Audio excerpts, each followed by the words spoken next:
If you weren't panicked before, I bet you are now. That might be the feeling you get from some of these hitters who you give a pass to after 1 week, but now that we're almost 2 weeks into the season, it's like, okay, let's get it going. So let me address some of those hitters that I've gotten all sorts of questions about. Do I drop them? Do I trade them? What do I do? And of course, should I panic?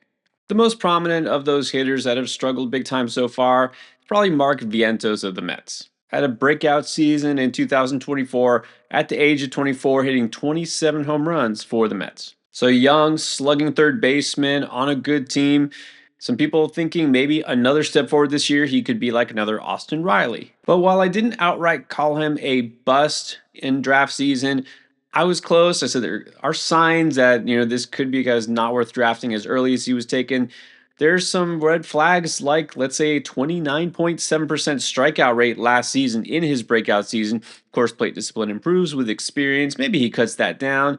Look, actually, the funny thing is, so far, at the beginning of this season, he has cut down his strikeout rate, but you know what? He has not hit any home runs. In fact, so far, he hasn't hardly hit anything. After Sunday's action wrapped up, big goose egg in every counting stat imaginable. No homers, no RBIs, of course, no steals. In fact, the only encouraging sign was that he hadn't been striking out a ton. But what good does that do you when he's not making more contact? So for that reason, he was dropped down to 6th in the lineup, and that'll probably stick if he doesn't even fall further unless things turn around quickly. Now, there's a bright spot, and that's the sense that the last 2 games, he has picked up a hit in each of the last 2, but just a single. Come on, we didn't draft this guy to get singles. We drafted him for home runs.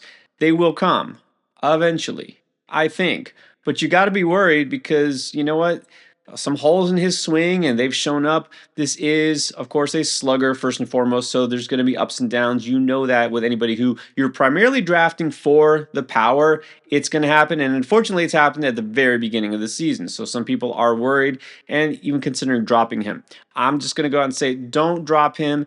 And yeah, I'm even going to say right now, because of where you drafted him, not much longer will we say that. I do not believe in the sunk cost fallacy being a smart way to proceed in terms of roster management, but still, it's too early. That's the thing. You drafted him where you did because you expect him to produce, and he still could. Just because he's been cold for 2 weeks doesn't mean that he's going to be cold all season. But you can and definitely should bench him until he snaps out of it. The Mets are going to give him a chance to work through this, and frankly, they don't have many other great options. I mean, their other third baseman that you thought might split time with him was Brett Beatty. Well, he's been forced to play second base because of the Jeff McNeil injury, and Beatty has arguably been worse than Vientos. And then Ronnie Mauricio, still recovering from his injury. I mean, maybe eventually he takes over at third or second, but not yet. Luis Angel Acuna is the one that might take over at one of those positions, but most likely would be second base.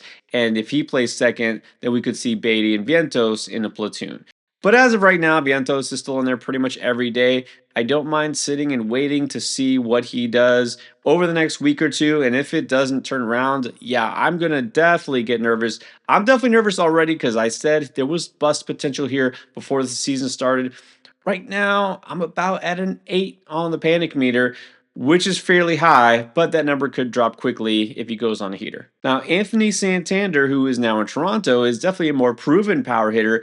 I mean, he went deep 44 times last year, but going from the Orioles to the Blue Jays, I did go out and say, man, this is definitely somebody who could bust based on where he's being drafted because it's not an improvement in terms of park factor, lineup context, anything. And I always say, when a guy reaches his career high, you know what? There's a good chance that instead of maintaining or improving that mark, he regresses more to his career norm. I don't see 40 plus home runs from Santander this year. I don't see him doing what he did last year or at any point in his career because it's just not as good of a situation. And so far, he's validated those concerns. Yes, it's early, but only one extra base hit so far, none of them being a home run. He's only hitting 194. Now, like with Vientos, guess you could call this a positive. He's not striking out a ton. The plate discipline has actually been pretty good from Santander so far. In fact, maybe he's being too patient. He's got 10 strikeouts compared to 7 walks so far on the young season. So if the question is, am I panicked here? How much am I worried? It's actually kind of a tricky answer because I am worried about Santander's production this season, but I was worried before this slump, before the season even started, because my expectations were much lower than everybody else's. So, unlike Vientos, I feel more confident in Santander turning it around, and I think he's definitely worth holding on to. Again, do not drop him just yet. But at the same time, I hope that your expectations are realistic.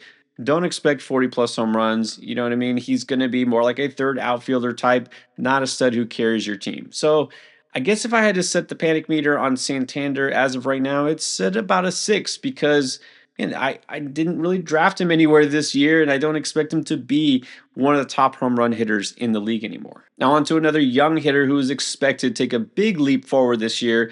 I was big on Dylan Cruz. And honestly, I think it was a bit overlooked with how bad Rafael Devers and the Red Sox were in that very first week of the season. Cruz was every bit as bad as Devers.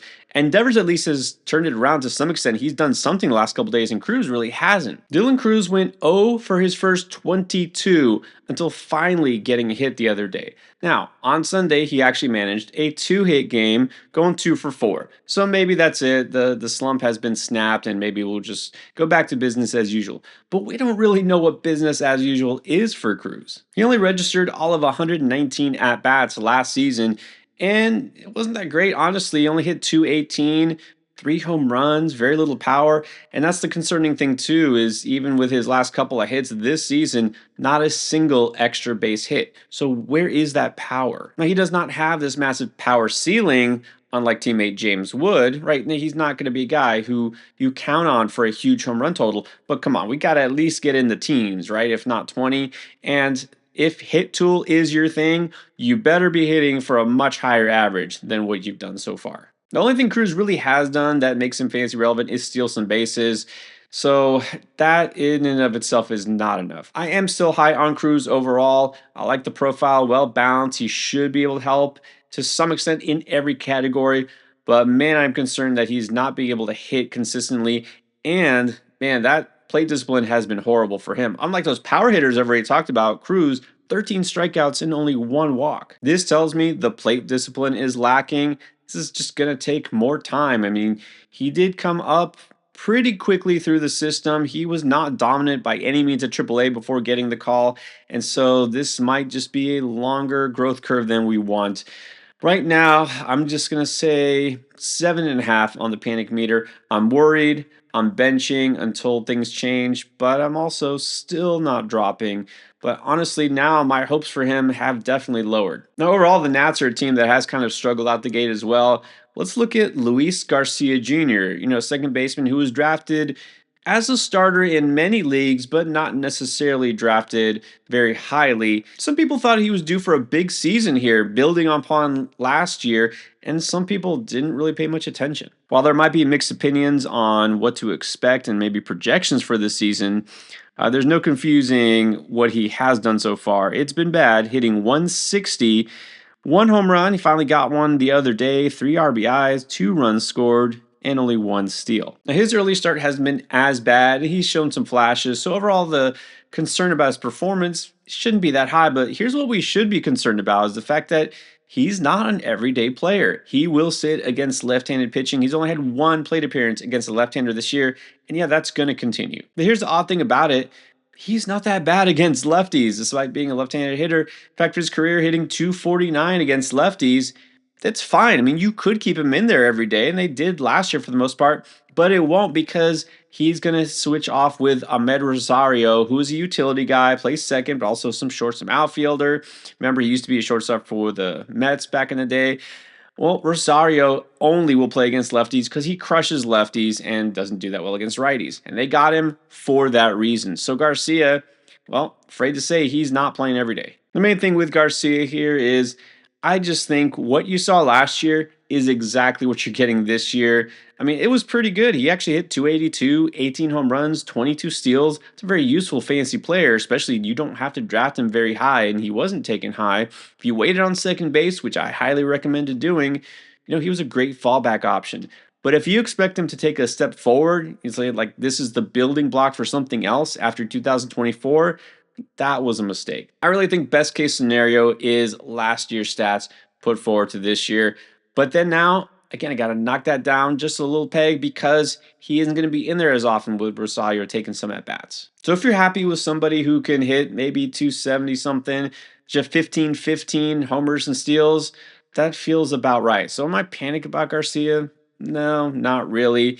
Am I expecting much better going forward? Not really. That brings me to a former national who I've been on record since last year saying I think we've already seen his best.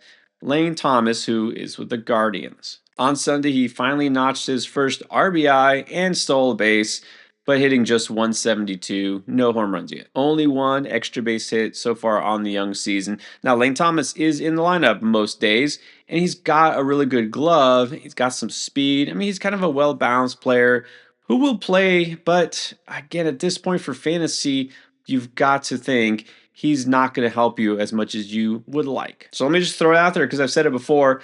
I really think we already saw him peak in 2023. Had a really good season. I mean, honestly, hit for power, for speed. The average was decent, scored some runs. Looked like he might be a mainstay at the top of the lineup for the Nats. You may remember after he got traded to the Guardians, man, he was just horrible in the second half. In August of last year, after becoming a Guardian, hit 143, no home runs, 3 RBIs, only 3 steals. Got dropped in a lot of leagues, rightfully so. He did pick it back up in September and actually had a pretty decent end to the season. But still, all told, I'm just going to say I don't think we're seeing the 2023 version of Lane Thomas again. The batting average is going to be suspect. The power has already trended down. He will steal some bases, but you got to get on base to steal. I'm setting the panic meter at an 8 here, and the only reason it's not higher is because I didn't draft him or expect anything from him to begin with this year. I really think he's going to be droppable very soon if he isn't already. All right, then I know all the haters, the ones who want to see the Dodgers fall because of their evil empire thing, whatever. Okay, fine. The Dodgers finally lost. You happy? They lost a couple of games. And look, not everybody on their team is super valuable for fantasy. I don't just mean the starting pitchers who get hurt, but Max Muncy is one Dodger who has not come around offensively. After another 0 for 4 days, hitting 176, not a single home run on the season. And that's what we draft Max Muncy for, to go deep. Now, he got off to a slow start last year, too, but we know how that ended. Eventually wound up on the IL, bounced back a little bit late in the season. Well, here's the thing with Muncy. I keep feeling like I'm waiting for him to fall off. I mean, this guy's 34 years old, but it feels like he's been playing a lot longer than that. But if you look at the numbers, I mean, he's not exactly the picture of consistency, but in the end, he seems to always get the job done in terms of his power output. Of course, he'll drive in runs. Batting average, you already know not to expect much.